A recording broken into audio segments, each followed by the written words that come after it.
What's going on, y'all? So listen.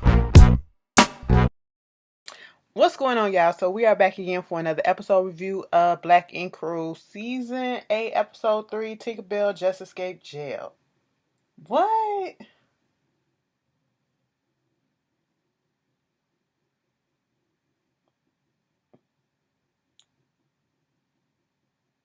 Okay, now I'm sorry for the long pause, but I'm reading the description.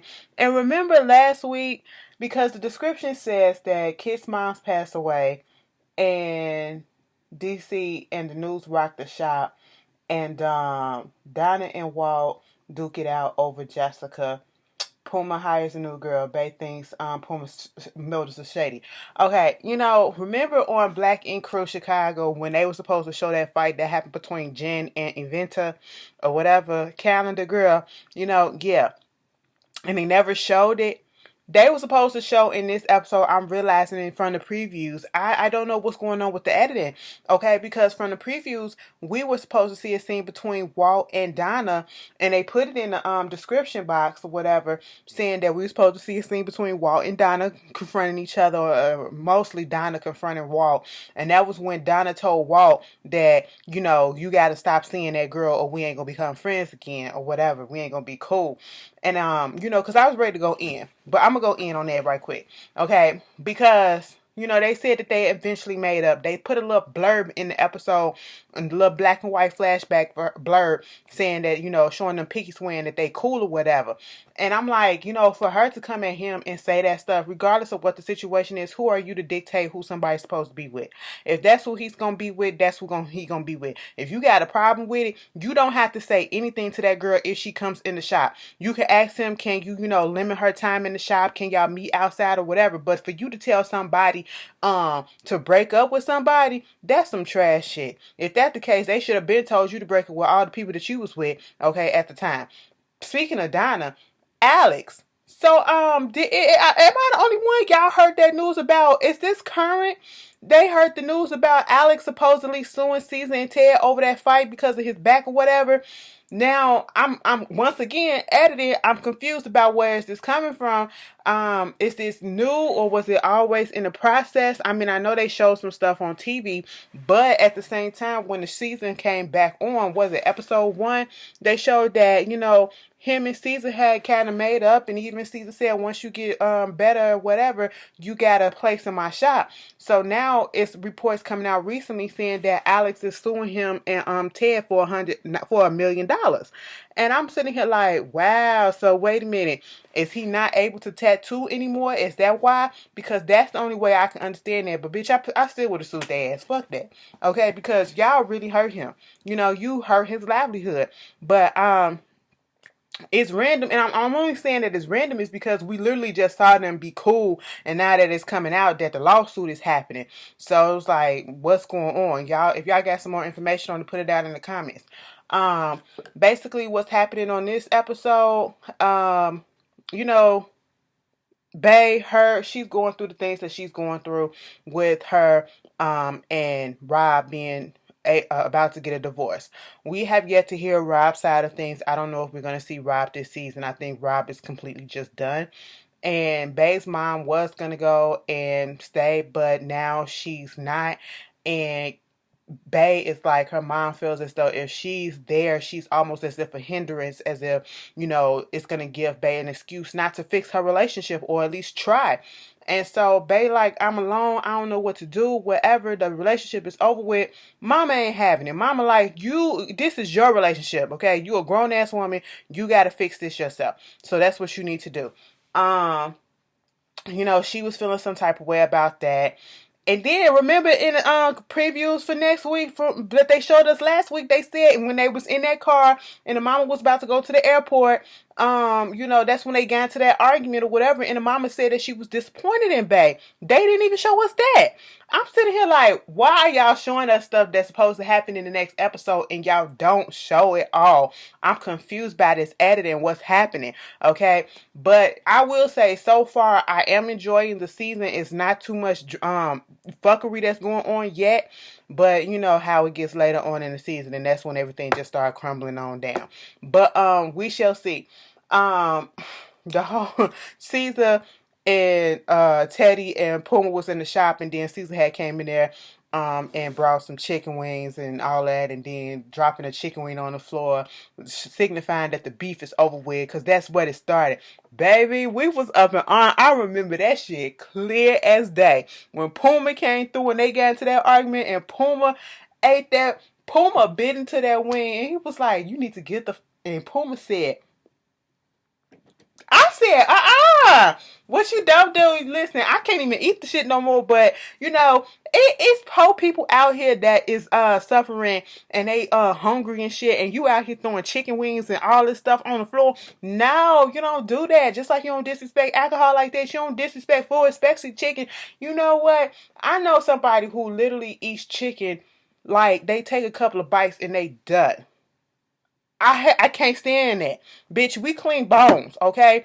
Baked chicken, that's what I eat these days. We clear bones, okay? Season that bitch up and you clear them bones, okay? I better see all the way down. I don't want to see no white meat. The white meat better be inside you, okay? I shouldn't see it. All I should see is the bone, okay? That's what I see. Suck that shit off and clean it. That's what it better be. You gotta look at the mukbang videos of them Koreans. Them Koreans, they know how to clean the chicken bone.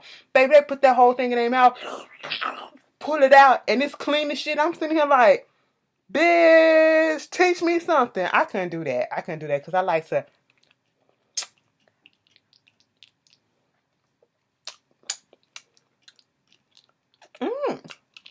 I like to piece into mine, bitch. I don't like to put the whole thing in there and just. No, girl. I like to savor the stuff, okay? Make my shit look like it's more than it really is, okay? I like to trick my mind a little bit because I ain't gonna have a lot. But moving on from that. Caesar got to take care of his daughter, and Q went out to get her some clothes and stuff like that. That was a cute little fun scene. Him being a dad, not liking what she has on and all that stuff. Then we get a little background on Q, and we find out that Crystal had went out to a gay club the night before. She was hungover. She had fun. They was asking Q, I guess because he gay, has he been out there to the gay clubs? He said, no, I'm not a gay gay club type of person. I never went to one. And then Mike, I said, cute Mike was like, so you've never been to one? I'm gonna have to take you to one. They was like, wait a minute, bro, you gay? He was like, I ain't necessarily gay. He couldn't really put it into words until one of them was like, I think either Crystal or one of them was like, he bisexual. And he was like, yeah, that's what it is. I said, you comfortable, huh? Because you couldn't say what it was. You could have said, he was like, I just like opportunities. I don't shut the door at any opportunities. I was like, all right, Mike. And we already knew that he was either open or, very open-minded, or he could have been possibly bisexual, whatever, because he kind of, said that he was going to show Q around in a suggestive type of way. But I think that's real good that he got somebody that he could talk to in the shop that will understand where he's coming from, because he's new in New York. He's from Atlanta. We get him to go to a gay bar, and it's not as bad as he thought it would be, and he's feeling a little bit more comfortable. He said because he always used to be the gay one that be up at the straight bars or whatever, and now he's like can be himself, and he's never really been comfortable doing that because his mother knew that he was gay, but basically she wanted him not to be display it. That's what it is. So, he comes to terms with himself and all that, and it's cute. They coming and forging a friendship. Do I see a relationship happening between them? Maybe a hookup, but no relationship. I don't see that happening. Oh, excuse me. I'm so sorry. And what wound up happening this whole episode, the crux of this episode was the fact that Kitty mom passed away, and Tati came in the shop and told Donna. And I appreciate the fact that they really felt deeply for her. That goes to show that I think that they really are friends, because, I don't care if the camera is there or whatever. When your friend can feel the emotion that you may be feeling too, and just feel that sorrow and start crying or whatever, I feel that. And that's what they was doing. Like, they was deep. They was feeling that deeply for their girl. And, they told Caesar, when Caesar had that barber, I was with everybody else. You mean to tell me you can't go and put a little lotion on your head or whatever to grease it up, some little Vaseline, cocoa butter? Because shave what? You wasting money, bruh. You could do that shit on your own. But, when people get money, that's the shit that they do. they spend it on frivolous stuff. But, he wanted to go to the funeral up in Washington, D.C., but he couldn't because he said he was overbooked. He, booked 6 months out, and, he got to take care of Cheyenne, and he got clients, and he got to do this for the shop. And he did have a client. He was so annoying, the client, goofy ass. But what I was hearing was excuses, because shit like this happens. You make time for those that you want to make time for, okay? And I was like, bruh, this is life. Everybody is busy doing something. Well, mostly everybody is busy doing something, and therefore you're the boss. You can postpone stuff. You can put this to the side. You can have somebody else step in. You can make different arrangements. You can make it work. Okay. All I was hearing is excuses, excuses, excuses. And especially for somebody that you care about, somebody that you was in a relationship with, that you're still cool with, you met her mom, herself, and all this stuff. So I get where Donna and Tati was coming from, and they was hoping that that he would show up and wouldn't be an asshole and not to. Like, I get where he's coming from, but like I said, you make time for what you want, and he did, because he eventually did show up, which I'm glad that he did show up. And the fact that Tati and Donna was cool and they had touched on that too, like, we driving down into DC and connecting this way, and being cool, that it's a 4-hour ride, and there she was like, Tati said, the reason why me and you, my mama said, the reason why me and you probably go head to head or didn't like each other at first is because we're so much alike. And that how it be sometimes. You don't like somebody that's just like you because you looking yourself dead in the face. That's what it is. But they got through that, and back at the shop though, before they go to the when they go to Kitty's mama's funeral or whatever, Puma took it upon himself to hire this girl that worked with him at Art to Inc. to be the not brand ambassador. That's Kitty's job. Events coordinator. Okay, her name is London. Bay sees this, and Bay is upset, coming at Puma talking about something. You just trying to get Kitty up out of here, because we know how this is. As soon as Kitty come back, she ain't gonna have a job or whatever. Here go Teddy. Well, Kitty is the brand ambassador.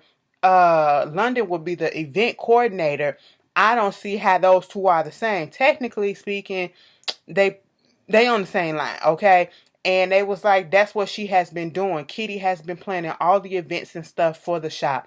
And so when she come back, what exactly is she's going to be doing? Okay? Because London has her job. Baby, when London, you cute and all, you really is. You really cute, okay? I'm going to give you that. But before you need to get to know the temperature before you step in and try to offer advice. You a new person.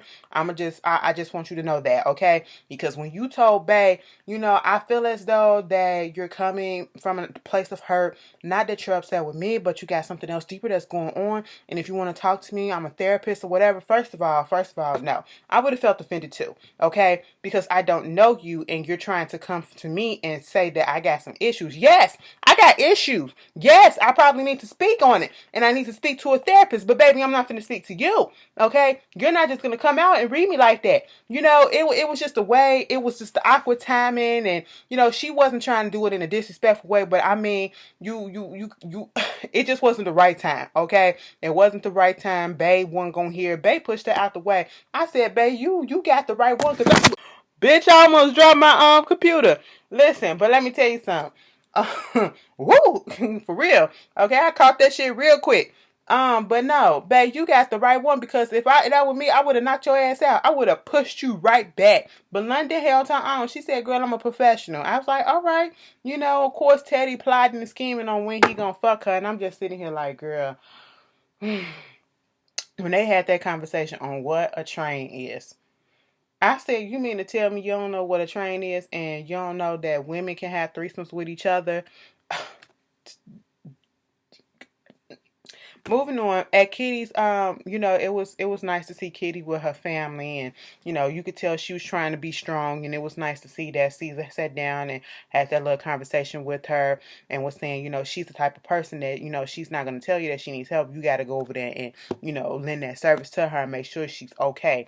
And, I wouldn't, that is something that I absolutely fear because for the past couple of years or so, like my mom's health has been up and down because of, ever since my mom gave birth to my youngest sister, like she just had these influx of health problems, and it's because of the age that she gave birth and, some issues that was going on within the birth itself, and it just stayed, and it just stuff just comes left and right, and then the stress of her job and all of that. It's just a lot. It's just a lot. And I be like so scared sometimes, like when she gotta go to the doctor, when they say this is going on, when they say that is going on, and I be like, oh, I don't want nothing to happen to my mama, because girl, I wouldn't know what I'll do. So I felt Kitty in that moment. Like Caesar said, cancer is a bitch. Fuck it. Okay? Like, cancer ain't nothing to play with. And I feel for any cancer survivor and anybody who has ever lost somebody to cancer. I do know somebody that is currently and been going through cancer for the past 4 years, and it's like every time it seems like it may be getting better, it's always something that comes through, and it's this place, it's that place, it's a mess, it's a tricky thing, and it's a bitch. Okay, but yeah, this was an okay episode. You guys tell me how y'all felt about it, and I will see you guys later. Peace.